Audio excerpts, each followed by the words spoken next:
Hi hello friends, வணக்கம். Welcome to RK RD family. நம்ம ஆள் தமிழ்நாட்டையே கலக்கிக்கிட்டு இருக்காருப்பா. ஆமாப்பா, திடீர்னு டெல்லி போகிறேன்னு சொல்லிட்டு இருக்காரு, முடிவெடுத்துட்ருக்காரு. இன்னும் கன்ஃபார்ம் ஆகலை. இன்றைக்கி காலையில் போய் சட்டசபையில் பெரம்பூர் தொகுதியில் ஜெயிச்சதுக்கு எம்எல்ஏவாக பதவி ஏற்றிருக்காரு. அனைத்து எம்எல்ஏக்களும், டிவிகேயோட அனைத்து எம்எல்ஏக்களும் பதவி ஏற்றிருக்காங்க.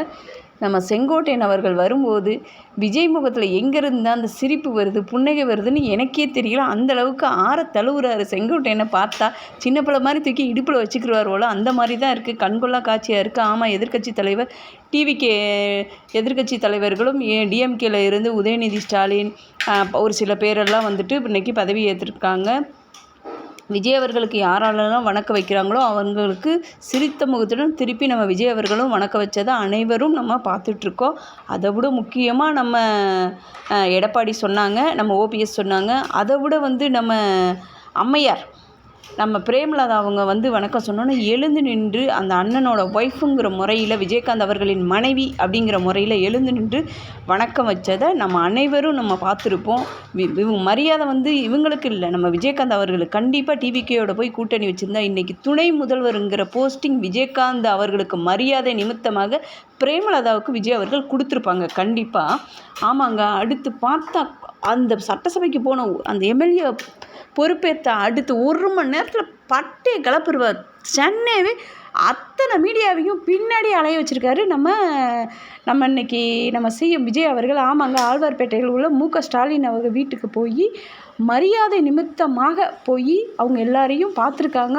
ஓடி உதயநிதி வாசலில் கட்டி தழுவி, அப்படியே நண்பர்கள், ஒரு அண்ணன் தம்பிங்கிற உறவு அந்த அளவுக்கு கட்டி தழுவி அழைச்சிட்டு கையை பிடிச்சி கூட்டி போயிருப்பார். ஆமாங்க, நம்ம ஸ்டாலின் அவர்களும் விஜய் அவர்கள் வந்ததை ரொம்ப சந்தோஷத்தோடு சால்வையெல்லாம் அணிவித்து, விஜய் அவர்களுக்கு ஸ்டாலின் சால்வை அணிவிக்கிறதும், ஸ்டாலின் அவர்களுக்கு ஸ்டாலின் சால்வை அணிவிக்கிறதும் ஒரு சந்தோஷத்தோடு 2 பேரும் கட்டி தழுவி இருப்பாங்க.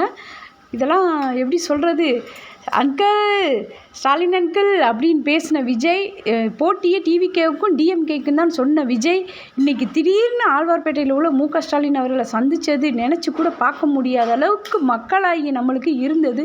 கட்சினாவே இப்போ ஏடிஎம்கே ஜெயிச்சா கலைஞரை தூக்குறதும், நைட்டாக தூக்கி கொண்டு போய் ஜெயிலில் போகிறதும், டிஎம்கே ஜெயிச்சா ஜெயலலிதா அவர்களை தூக்கி கொண்டு போய் ஜெயிலில் போகிறதும், அந்த மாதிரி தான் நம்ம பார்த்துருக்கோம்.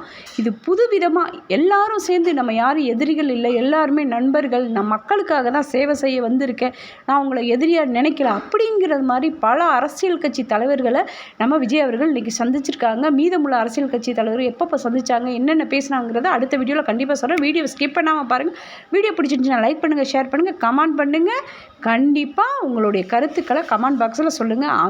அதுதாங்க அடுத்த செகண்டே நம்ம ஸ்டாலின் அவர்களும் ஒரு வீடியோவும் வெளியிட்டிருக்காரு. மரியாதை நிமித்தமாக தமிழக முதல்வர் விஜய் அவர்கள் என்னை நேரில் மீட் பண்ணார், சந்திச்சார் அப்படிங்கிறத சொல்லியிருக்காங்க. உதயநிதி அவர்கள் ஒரு கிஃப்டையும் வழங்கியிருக்காரு. அதை விட நம்ம முன்னாள் கல்வித்துறை அமைச்சர் அன்பில் மகேஷ் அங்கே இருந்தார், அவர்களுக்கும் வாழ்த்து சொல்லியிருக்காங்க. ரிட்டன் நம்ம விஜய் அவர்கள் போகும்போது வாசல் வரைக்குமே ஸ்டாலின் அவர்கள் வழி அனுப்பியிருக்காங்க. கார் வரைக்கும் நம்ம உதயநிதி அவர்கள் வழி அனுப்பி வச்சுருக்காங்க. இதை பார்க்கும்போது இதெல்லாம் கனவா நினைவா அப்படிங்கிறது மாதிரி நம்ம தமிழ்நாட்டு மக்களுக்கு இருக்குது. ஆமாங்க, அந்த மாதிரி தான் இன்றைக்கி ஒவ்வொருத்தரும் ஒரே ஷாக்கிங்காக, யாரை போய் இவரை போய் மீட் பண்ணுறாரு அப்படிங்கிற மாதிரி தான் நான்லாம் டிவியில் அப்படியே ஆச்சரியமாக பார்த்துட்ருங்க. எல்லாருக்கும் இன்றைக்கி ஒரு ஆச்சரியத்தை ஏற்படுத்திகிட்ருக்காரு. நம்மளால் அப்படி தமிழ்நாட்டை கலக்கிறாரு. எப்போவுமே என்னையத்தாய மக்கள் பார்த்துக்கிட்டே இருக்கணும் அப்படிங்கிறது மாதிரி டிவி ரிமோட்டை வைக்க விடுறாருல. இவர் படம் ரிலீஸ்னா ஃபோனை வச்சுக்கிட்டு டிக்கெட் புக் பண்ணுறதுலையே மக்களாகி நம்ம தெரிஞ்சோம். இப்போ என்னென்னா இவர் பண்ணுறதை ஒவ்வொன்றையும் பார்த்து ரசிக்கிறதுக்காக டிவி ரிமோட்டை யாரும் கீழே வைக்கிறது இல்லைங்க.